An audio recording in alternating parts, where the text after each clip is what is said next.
This is K.M. Wyland, and you're listening to the 60th episode of the Wordplay Podcast. On Wednesday, I traveled 3 hours to Denver, Colorado, to have LASIK corrective surgery performed on my eyes. I was ready to call this week a wash, since I was certain recuperation time would take at least that long. But it turned out to be a fabulous week on a number of shores. The surgery was super easy. 5 minutes of discomfort and it was over. The convalescence was even easier. I was back to writing the next day. And, best of all, for the first time in 10 years, when my vision was ruined from hours of use with one of those old computer monitors, I can see again.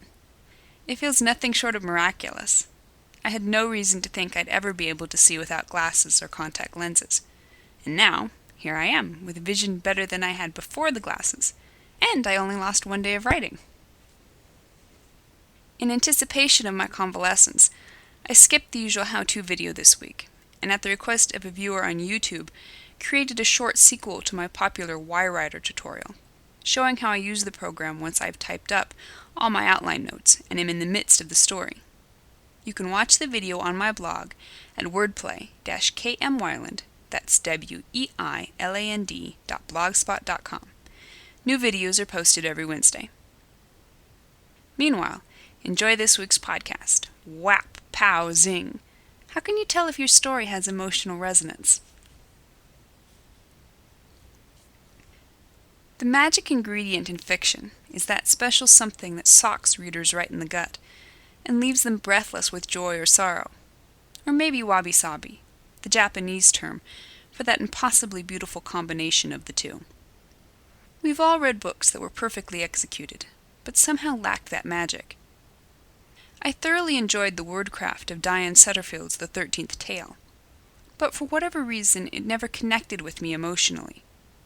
On the other hand, Jane Porter's perhaps technically, and certainly historically suspect, The Scottish Chiefs, never fails to wring me out like a dish rag after dinner dishes. Skillful craftsmanship can only lift emotionally resonant stories even higher.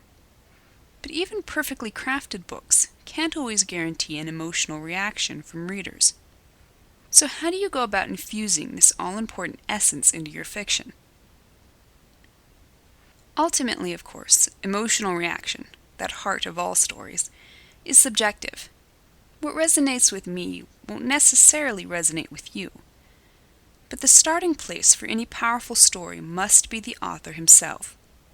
If a story doesn't resonate first and foremost with you, why think it will ever be able to touch a reader? This, of course, begs the second question of how we can identify story ideas that have the potential for affecting us, and hopefully, by extension, our readers, over the long haul. The answer, happily, is the simplest of the simple. Listen to your body. In her wonderful book, Right Away, best-selling mystery author Elizabeth George speaks about how writing is not only an intellectual endeavor for me, it's also very much a physical one. When I'm onto the right story, the right location, the right situation, the right theme, my body tells me. I feel a surge of excitement in my solar plexus that literally sends the message yes, yes, yes to my brain. National Book Award finalist Dan Chaon, in his essay The Title Game Exercise, in Naming the World, edited by Brett Anthony Johnston, explains it as seeking out not what we know, but what stirs our hearts, a little minnow flash of unshakable emotion, a character, a situation, a voice. You know you've got it when you feel a little tingle in your chest, a flip-flop of your stomach. In her children's novel, Emily of New Moon, Ella Montgomery referred to the feeling as the flash, the possibility of which kept the main character athrill and expectant.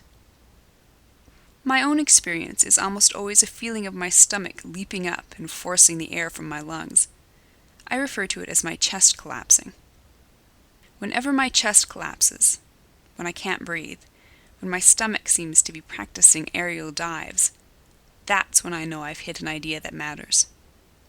Even if it should end up mattering to no one else, it matters to me. And, during the creative stages, that's more than enough. Even more encouraging if a story matters so deeply to me that it's able to evoke such a dramatic physical response, it's a pretty sure bet it will end up mattering to someone else.